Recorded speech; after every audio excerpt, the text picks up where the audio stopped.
we will be discussing the solutions of exercise 6.1. So let's start with the first question.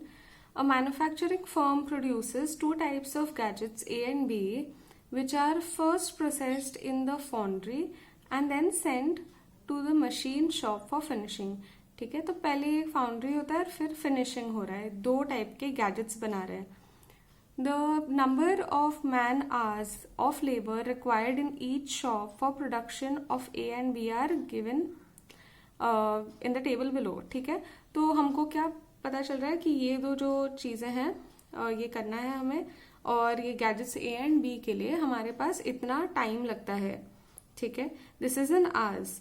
Now they have also given time available in hours. For foundry के लिए 60 hours available है, machine shops के लिए 35 hours available है. Okay, now profit on sale of A is 30 rupees and B is 20 rupees per unit. Formulate the LPP to have maximum profit. तो हमें पूछ रहे हैं कि हमको कितना A बनाना चाहिए और कितना B बनाना चाहिए ताकि हमारा प्रॉफिट मैक्सिमम हो. इसके लिए हमको अभी फिलहाल सिर्फ एक LPP बनाना है. सॉल्व करना वैसे भी हम नेक्स्ट एक्सरसाइज में सीखेंगे. ओके, सो फर्स्ट स्टेप क्या होना चाहिए, हमारा decision variables that is x and y को डिफाइन करना. Okay, so what is x and what is y. X is going to be number of units of gadget A and y will be number of units of gadget B. Okay, so let's write that. So let x be the number of units of gadget A and y be the number of gadgets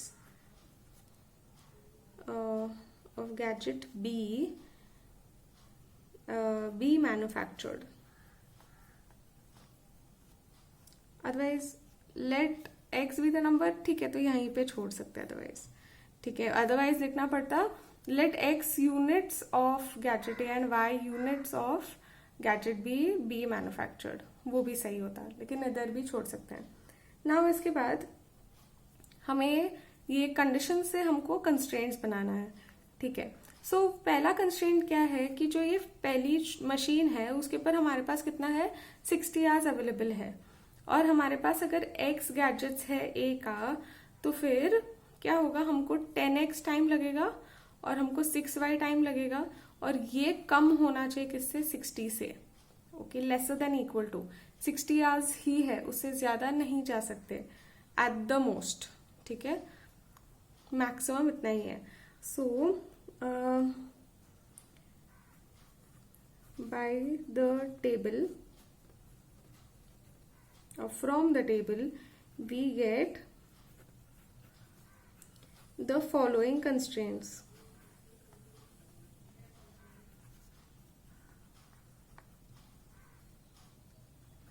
सो पहला क्या है, 10x plus 6y is lesser than equal to 60. And next यहाँ पे ये क्या होगा, 5x, ये machine 2 की बात है, plus 4y is lesser than equal to 35. तो दो चीजें हो चुकी है हमारी. ठीक है, अभी नेक्स्ट चीज पे फोकस करते हैं, that is to get the objective function. Okay, so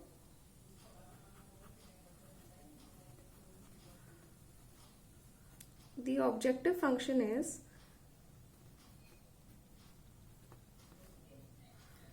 z is equal to, क्या है हमारा ऑब्जेक्टिव फंक्शन, हमको मैक्सिमम प्रॉफिट चाहिए. तो हमको एक A के यूनिट पे हमको 30 रुपीज मिलता है और B के एक यूनिट पे हमको 20 रुपीज मिलता है. तो the objective function is 30x plus 20y, okay, which has to be maximised.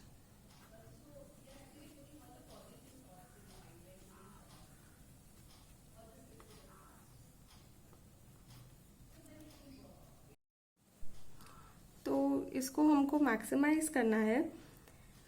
तो अभी हमारे पास सब कुछ है we have decision variables, we have constraints, we have objective function. हमको नॉन नेगेटिविटी कंस्ट्रेंट्स हम डायरेक्टली ऐड कर देंगे हमारे एलपीपी में ही. तो हम अब अपना फाइनल आंसर लिख सकते हैं. ये सब रफ वर्क है, तो हम लिख सकते हैं thus the LPP formulated नहीं लिखना है तो is भी लिख सकते हैं. thus the LPP formulated is, first maximize z is equal to 30x plus 20y subject to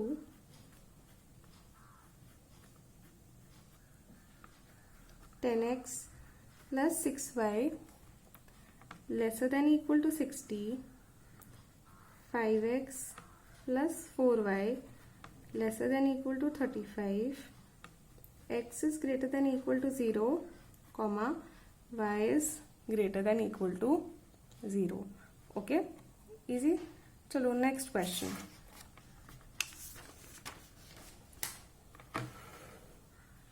In a cattle breeding firm, it is prescribed that the food ration for one animal must contain 14, 22 and 1 unit of nutrients A, B and C respectively.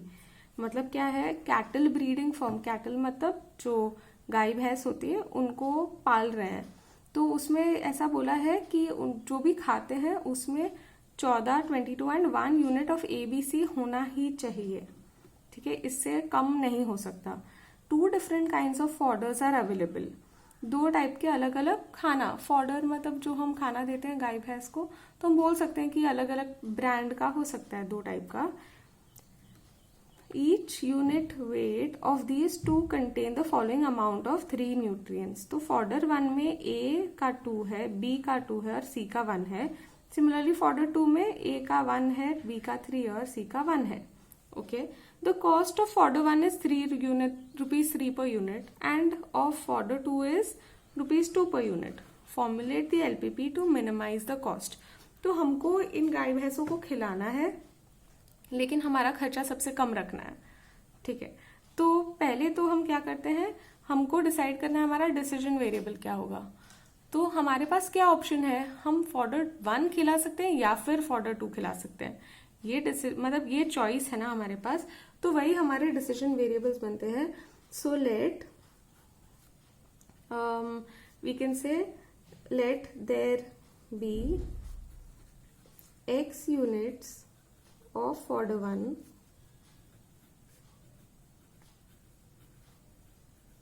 Fodder मतलब direct conversion is चारा.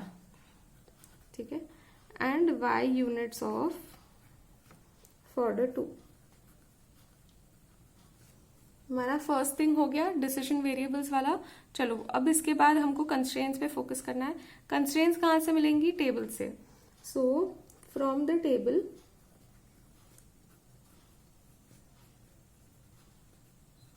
We get the following constraints.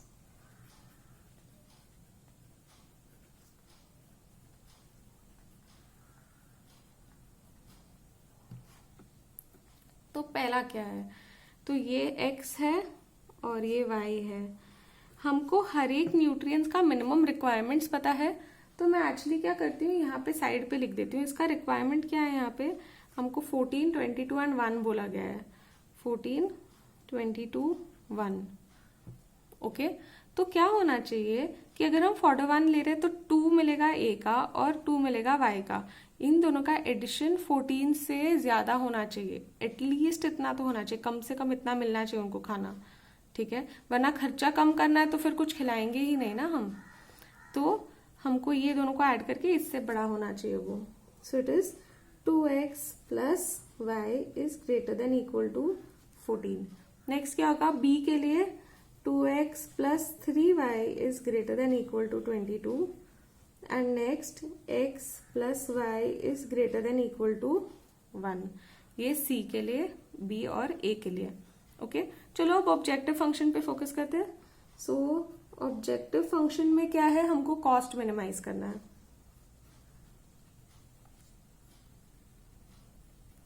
So objective function is z equal to फॉर्डो 1 का कितना खर्चा है 3x plus 2y, है ना, which has to be minimized.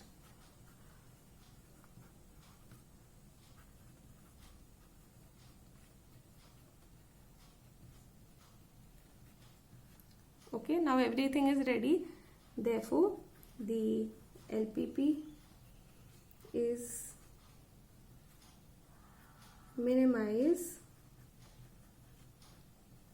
देखो मैं इधर ना अलग अलग टाइप के स्टेटमेंट्स दे रही हूँ, तुम लोग को जो भी इजी लगता है वो यूज करो, ठीक है। ये जरूरी नहीं है कि एक ही चीज फॉलो करने की जरूरत है, कुछ भी इनमें से चूज करो और वही फॉलो करो हर सम के लिए। तो minimize z is equal to 3x plus 2y subject to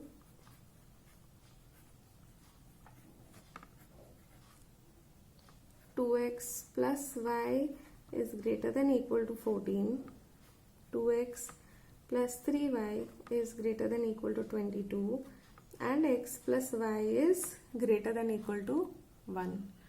उसके अलावा और क्या, x is greater than equal to 0 and y is also greater than equal to 0. Okay, let's do the next question.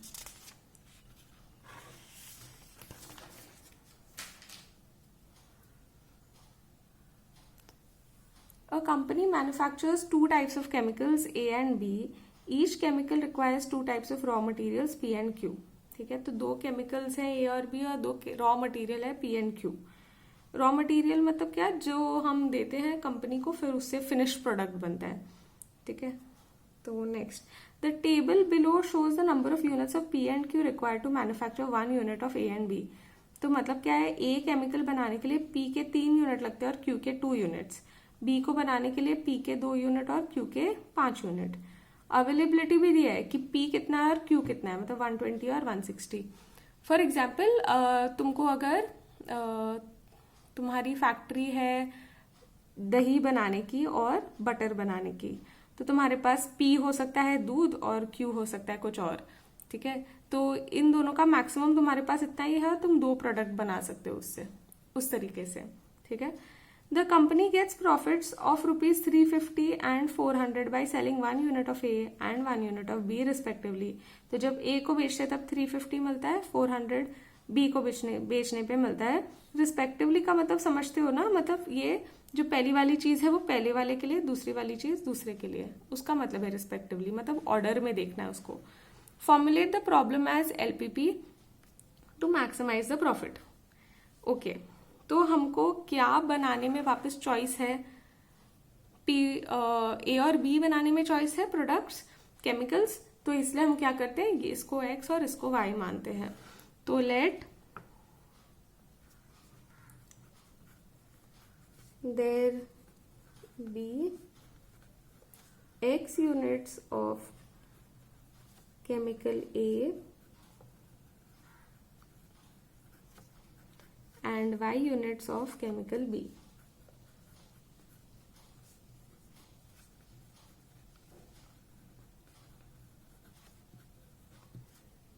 Okay, next, constraints कहाँ से मिलेंगे, table से। So from the table, मुझे लगता है जिन भी क्वेश्चंस में ये टेबल दिया होता है वो तो काफ़ी इजी होता है, जिसमें हमको खुद बनाना पड़ता है वो थोड़ा सा डिफिकल्ट हो सकता है। From the table we get the following constraints.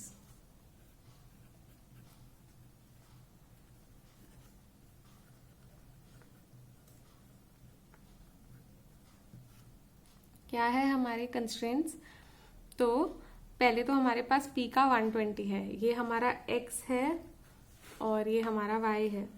तो मैं बोल सकती हूँ 3x plus 2y is lesser than equal to 120, इससे कम ही यूज कर सकते हैं, इतना ही है, इससे ज्यादा नहीं है हमारे पास। तो 3x प्लस 2y, इस साइड वाली चीज कम होनी चाहिए 120 से। Next 2x plus 5y is lesser than equal to 160। Okay, ठीक है। उसके अलावा और कुछ दिया हुआ है हमें, हमको ये प्रॉफिट्स दिए हैं, उससे ऑब्जेक्टिव फंक्शन बनाना है। objective function is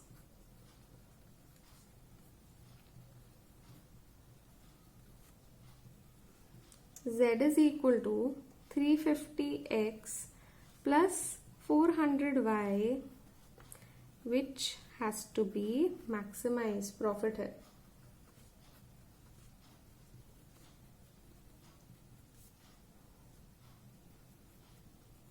Okay, therefore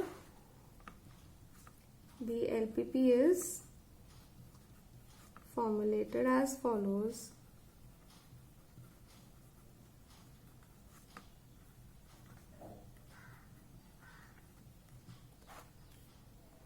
तो क्या है हमारे पास, maximise z is equal to 350x plus 400y subject to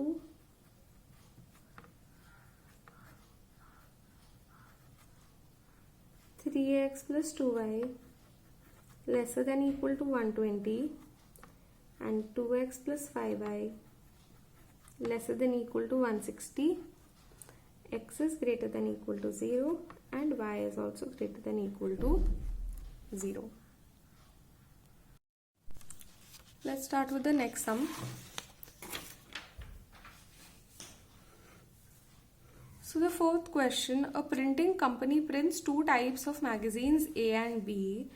The company earns ₹10 and ₹15 on magazine A and B per copy. तो मैगजीन ए पे ₹10 का प्रॉफिट होता है और मैगजीन बी पे ₹15 कमाती है company. Now these are processed in 3 machines 1, 2 and 3. तो ये दोनों मैगजीन को 3 मशीन पे हमको प्रोसेस करना है. Magazine A requires 2 hours of and 5 hours and 2 hours on machine 1, 2 and 3. तो 2 घंटे लगते हैं 1 पे, 5 घंटे लगते हैं 2 पे एंड 2 लगते हैं ऑन 3 रिस्पेक्टिवली. उसका मतलब वही है. Magazine B requires 3, 2 and 6 hours on machines 1, 2 and 3 respectively. Machines 1, 2 and 3 are available for 36, 50 and 60 hours per week respectively. तो machine 1 सिर्फ 36 hours के लिए, machine 2 50 और machine 3 60. Okay. Formulate a LPP to maximize the profit. Now इसमें हमको table नहीं दिया हुआ है, तो आई वुड सजेस्ट हम पहले एक बार टेबल बना लेते हैं ताकि हमारा काम इजी हो जाए. उसके पहले हम डिसीजन वेरिएबल्स लिख लेते हैं. तो आपके पास किस में चॉइस है, आपको क्या प्रोड्यूस करना है और किस में चॉइस है, उसके हिसाब से वेरिएबल्स बनाने हैं. तो फर्स्ट ऑफ ऑल हमारे पास 2 मैगजीन्स है, 2 टाइप्स है, और कौन सा बनाने से हमारी अर्निंग मैक्सिमाइज होगी ये डिसाइड करना है. तो our decision variables are for the magazines. Okay, so let x be the units, let x be the number of magazine A, or you can say x be the number or the copies of magazine A,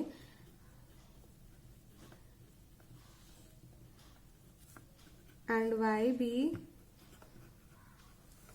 the number of magazine B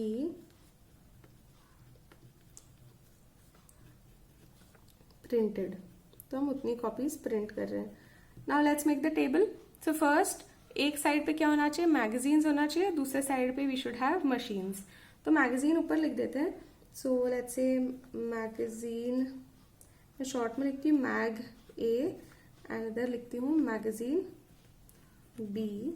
okay, यहाँ पे हमारे पास machines है 1, 2 and 3.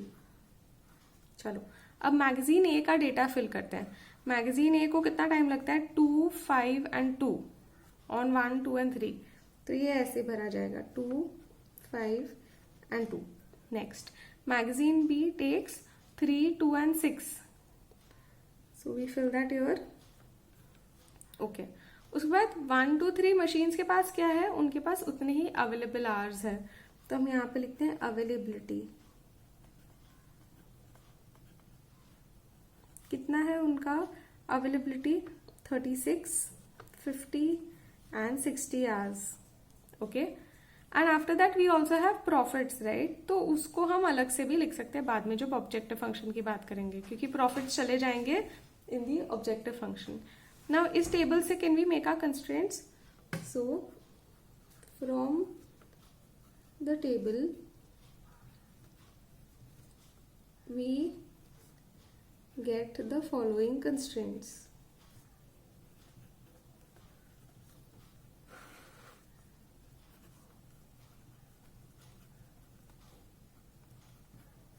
First constraint क्या है? This is x and this is y. So it is 2x plus 3y should be lesser than equal to 36. हमारे पास सिर्फ 36 hours ही है, इससे ज़्यादा नहीं दे सकते. So 2x plus 3y is lesser than equal to 36. Next 5x plus 2y is lesser than equal to 50. 2x plus 6y is lesser than equal to 60. Okay, and now objective function. Objective function is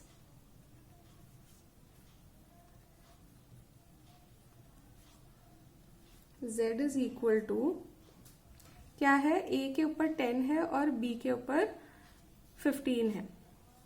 So it is 10x plus 15y which has to be maximized.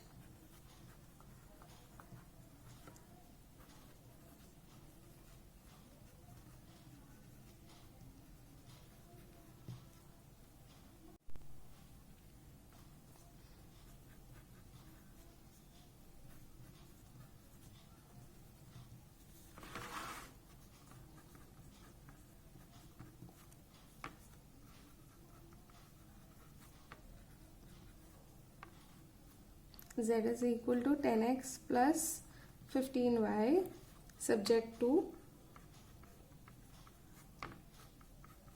सारे constraints लिखने हमें.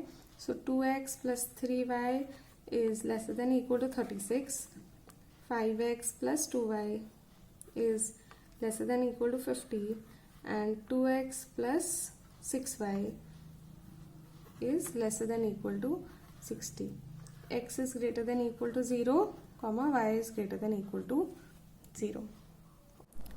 Let's start with the fifth question. Fifth question में actually in the textbook there is missing information. They have not completed the question. So when I am reading out the question मैं तुमको वो missing information भी बता दूंगी और फिर हम ये sum solve करेंगे. तो manufacturer produces bulbs and tubes. तो bulbs and tube lights बना रहा है वो. Each of these must be processed through two machines M1 and M2. A package of bulbs requires 1 hour of work on machine 1 and 3 hours of work on machine 2. A package of tubes requires 2 hours of work on machine 1 and 4 hours on machine 2. तो ये information तो दिया है. उसके बाद हमको profits भी बताया हुआ है. He earns a profit of 13.5 per package of bulbs and 55 per package of tubes. But हमको कितना टाइम के लिए अवेलेबल है ये मशीन्स वो बताया ही नहीं है. ठीक है, तो उसका actually machine 1 is available for 10 hours and machine 2 is available for 12 hours. ये डेटा मिसिंग है. तो अब लेट्स स्टार्ट. तो पहले डिसीजन वेरिएबल्स लिखते हैं जो मैं ऑलरेडी लिख चुकी हूँ. Let x packages and y packages of bulbs and tubes be produced. Okay, then we start making the tables. So bulbs को मशीन 1 एंड मशीन 2 पे 1 and 3 लगता है. ट्यूब्स को M1 एंड M2 पे 2 and 4 लगता है. Now let's write the availability. तो availability of M1 is 10 and of machine 2 is 12. Okay, let's write the constraints. Therefore the constraints are, क्योंकि table ऊपर ही है तो मैं नहीं लिख रही हूँ वो, x plus 2y is lesser than equal to 10. इतना ही अवेलेबल है. Next 3x plus 4y is lesser than equal to 12. इसके बाद क्या करना है, हमें ऑब्जेक्टिव फंक्शन लिखना है. The objective function is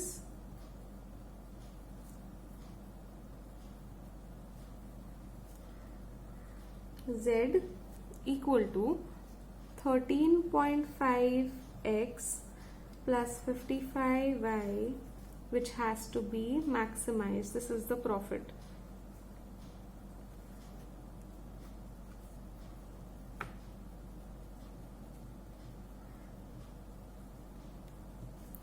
okay, now इसके बाद The LPP is as follows.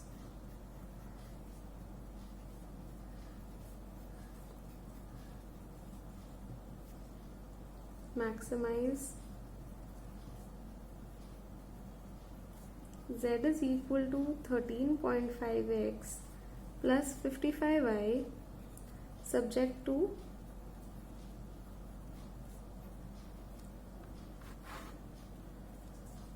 x plus 2y is lesser than equal to 10, 3x plus 4y is lesser than equal to 12. Of course x is greater than equal to 0 and y is greater than equal to 0. हम negative packages of bulbs and tubes नहीं बना सकते, तो ये condition non negativity constraints भी जरूरी है यहाँ पे. Okay, next question.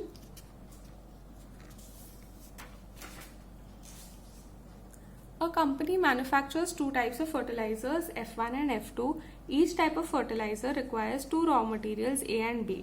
उसके बाद जो भी ये पूरा टेबल है उसी में सारा इन्फॉर्मेशन दिया हुआ है कि हाउ मच क्या अवेलेबिलिटी और कितना रिक्वायरमेंट है. By selling 1 unit of F1 and 1 unit of F2, company gets a profit of 500 and 750 rupees respectively. मतलब F1 पे 500 और F2 पे 750. Formulate the problem to maximize the profit. Okay, तो ये एक्चुअली केमिकल्स वाले क्वेश्चन जैसा ही same है, बस यहाँ पे फर्टिलाइजर्स दिया है और कुछ नहीं है.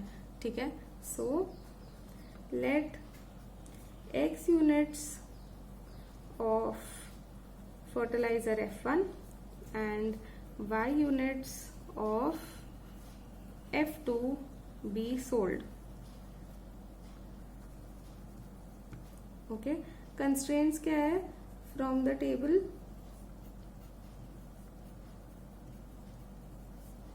The constraints are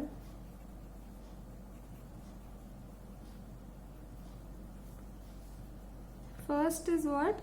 2x plus 3y has to be lesser than equal to 40. हमारे पास A रॉ मटेरियल का 40 है. Okay, and next x plus 4y is lesser than equal to 70. Okay, next objective function.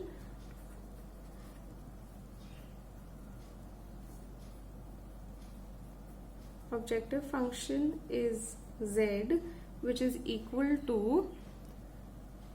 500x plus 750y. ये क्या है? Profit, which has to be maximized.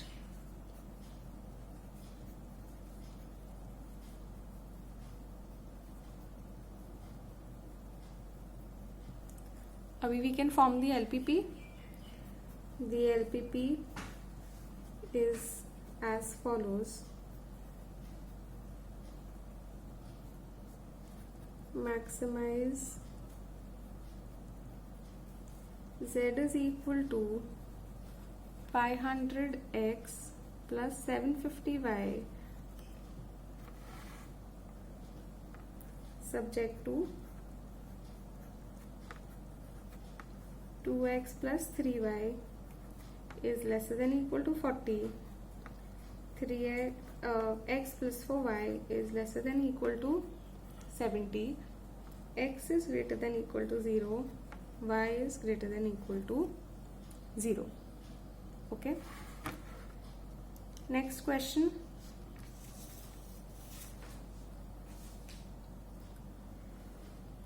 A doctor has prescribed two different kinds of feeds, A and B, to form a weekly diet for a sick person. तो दो अलग अलग type के feeds हैं खाना. The minimum requirements of fats, carbohydrates and proteins are 18, 28 and 14. तो fat, carbohydrate and protein, ये तीन चीज़ों की मिनिमम रिक्वायरमेंट्स क्या है बॉडी में? 18, 28 and 14 units respectively. 1 unit of food A has 4, 14 and 8 units. हर एक का उसके पास इतना यूनिट्स है. एंड बी के पास 6, 12 एंड 8 यूनिट्स है. The price of A is 4.5 per unit and that of B is 3.5 per unit. Form the LPP so that the sick person's diet meets the requirement at a minimum cost. तो उसकी सारी ज़रूरतें जो है इतना तो होना ही चाहिए और खर्चा भी मिनिमम होना चाहिए. तो हमको क्या चूज़ करना है? हमको A चूज़ करना है या फिर हमें B चूज़ करना है. So let X units of feed A and y units of feed B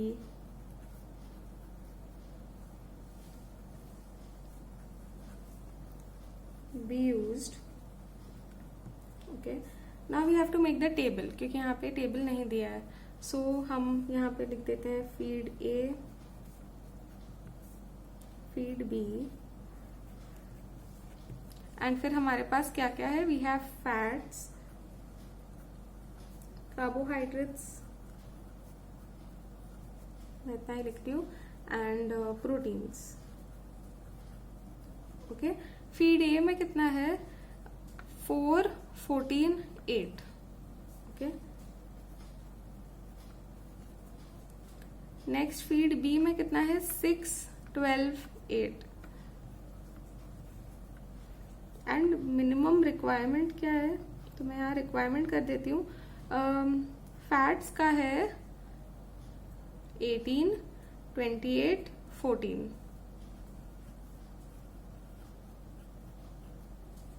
okay, now इसके बाद हमें क्या करना है? इसका कंस्ट्रेंट बनाना है.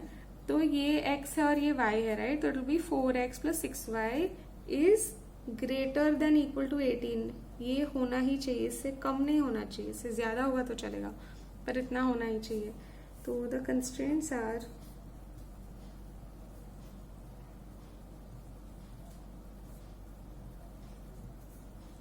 Four x plus 6y is greater than equal to 18. Next, 14x plus 12y is greater than equal to 28. And next, 8x plus 8y is greater than equal to 14. अभी इनमें से काफ़ी जगह पे हम इसको सिंप्लीफाई कर सकते हैं, तो वो हम अभी करते हैं. लेट्स डिवाइड, पहले वाली को 2 से डिवाइड कर सकते हैं.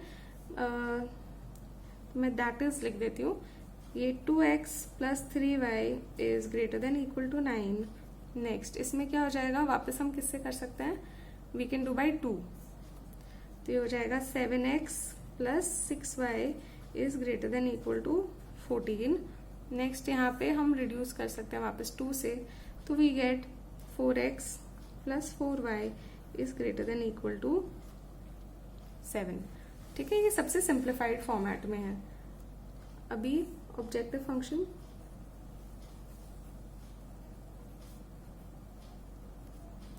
objective function is z, which is equal to the price, which is 4.5x plus 3.5y, which has to be minimized.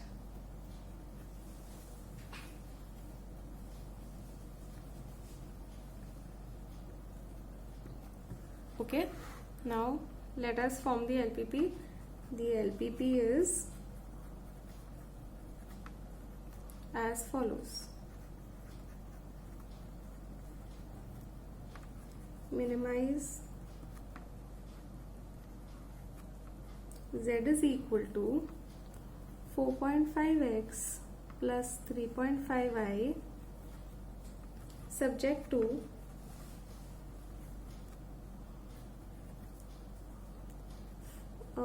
2x plus 3y is greater than equal to 9.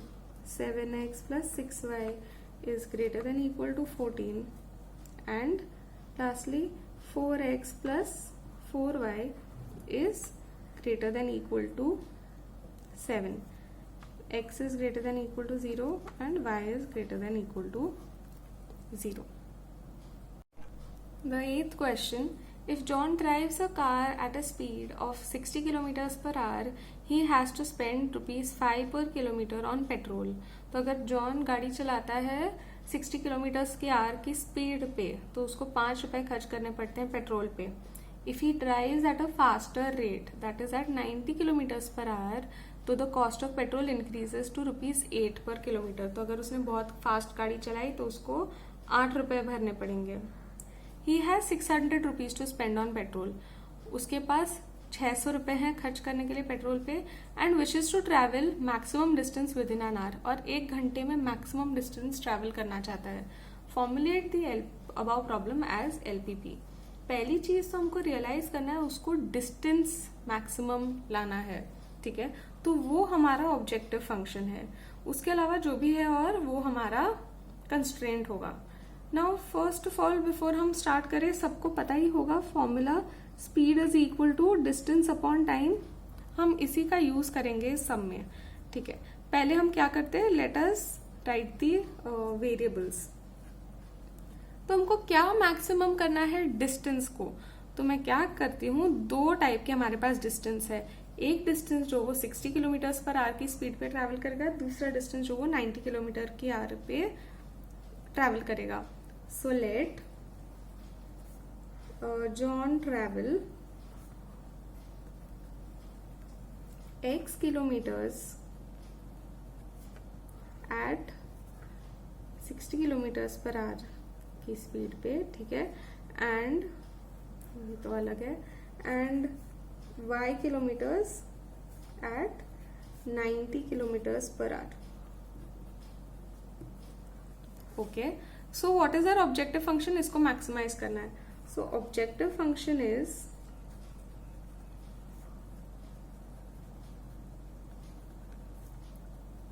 z is equal to x plus y, which has to be maximized.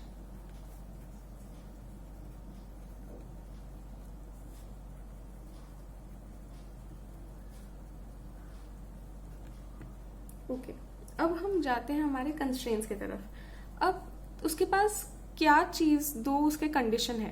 पहला ये है कि उसके पास 600 रुपये ही है, और दूसरी ये चीज है कि उसके पास 1 ही घंटा है। ठीक है, ये दो कंस्ट्रेंट्स है उसके मेन। तो money and time. Now first thing is let's consider the time का कंस्ट्रेंट। तो उसके पास है 1 घंटा ट्रैवल करने के लिए। तो इसका मतलब क्या है कि हम इसमें देखते हैं कि उसको कितना टाइम लगेगा अगर 60 किलोमीटर्स के आवर पे x किलोमीटर्स ट्रैवल कर रहा है। तो let's say he has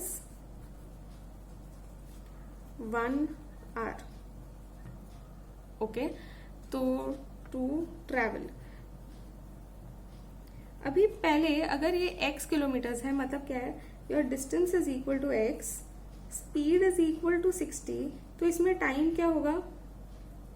So we have this formula. So we have speed and we have distance. We don't want to find time. So time is equal to distance upon speed, which is equal to x upon 60. Okay? ये hours में ही देगा तुमको, क्योंकि ये किस kilometres per our है इसका unit, और ये भी किलोमीटर्स है। ठीक है, so this unit will be in hours. Next हमारे पास वापस क्या है, distance is equal to y, speed is equal to 90, तो time is equal to question mark. So time is equal to y upon 90 बराबर ये टाइम प्लस ये time किससे कम होना चाहिए, 1 घंटे से। सो द कंडीशन क्या हो जाएगा, x upon 60 plus y upon 90 is lesser than equal to 1, इससे वो कम होना चाहिए। Okay, next constraint, next constraint उसका मनी का है। He has ₹600 to spend. Okay, तो पहले x अगर वो चल रहा है 60 किलोमीटर पर आवर पे, उसको कितना खर्च करना पड़ता है, 5 रुपीज, और 90 के लिए उसको 8 रुपीज। ठीक है, तो it is simple, 5x plus 8y is lesser than equal to 600। Constraints मिल गए, ऑब्जेक्टिव फंक्शन, डिसीजन वेरिएबल सब हो गया। हम LPP फॉर्मुलेट कर सकते हैं। The LPP is as follows. Maximize z is equal to x plus y subject to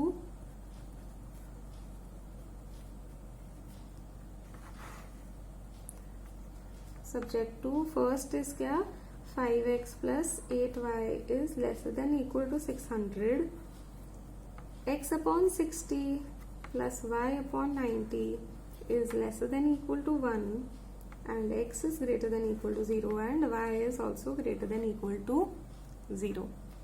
Okay, let's do the last sum now.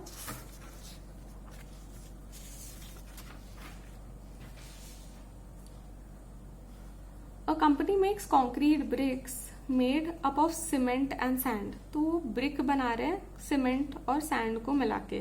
The weight of a concrete brick has to be at least 5 kgs, तो जो वजन है concrete brick का वो at least 5 kilo होना ही चाहिए। Cement cost 20 rupees पर kg and sand cost 6 rupees per kg। Strength consideration dictate that a concrete brick should contain minimum of 4 kgs of cement and not more than 2 kgs of sand। तो जो मतलब rules होते हैं ना कुछ concrete brick बनाने के भी, ऐसे ही कुछ भी सस्ता सस्ता करके मिला नहीं सकते, तो उसमें हमें सीमेंट का 4 किलो चाहिए ही और 2 किलो से ज्यादा नहीं होना चाहिए क्या sand. Formulate the LPP for the cost to be minimum, हमको क्या मिनिमाइज करना है कॉस्ट। तो पहले तो हम लेते हैं कि let x kgs of cement and y kgs of sand be used, ठीक है।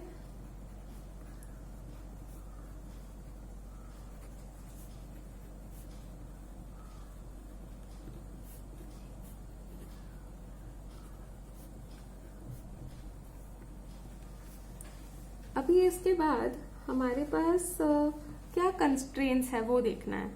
पहले तो जो वेट है of the concrete brick has to be 5 kgs, मतलब इसका जो वजन है वो 5 kgs होना ही चाहिए। तो जितना भी हम सीमेंट यूज करें और जितना भी हम सैंड यूज करें उन दोनों को ऐड करेंगे तो 5 से ज्यादा होना चाहिए। तो first condition is that x plus y is greater than equal to 5। Next cost को हम ऑब्जेक्टिव फंक्शन में डालेंगे तो उसको अभी नहीं कंसिडर करते हैं, वो ऑब्जेक्टिव फंक्शन में आएगा cost. Next a brick should contain minimum 4 kgs of cement, तो सीमेंट कितना होना चाहिए, मतलब x कितना होना चाहिए 4 से ज्यादा, 4 से कम नहीं होना चाहिए, और y जो है वो 2 से ज्यादा नहीं होना चाहिए। It should contain not more than 2 kg से ज्यादा नहीं होना चाहिए सैंड, ठीक है। तो यही हमारे कंस्ट्रेंट्स है, तो हम लिख सकते हैं constraints, okay. Now objective function,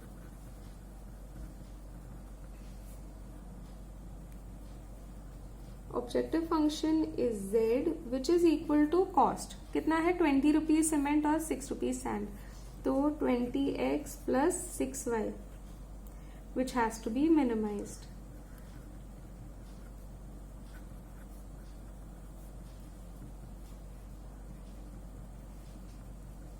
okay, अब जो हमारा ये हो गया तो हमारी एलपीपी रेडी है।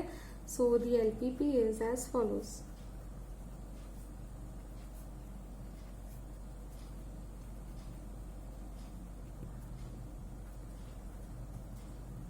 Minimize z is equal to 20x plus 6y subject to x plus y is greater than equal to 5, x is greater than equal to 4, तो अब लिखने की जरूरत नहीं है कि it is greater than equal to 0, यहीं पे हो गया। y is lesser than equal to 2, तो हमको ऑल्सो ये लिखना चाहिए कि it is greater than equal to 0, okay। With that, exercise 6.1 is complete.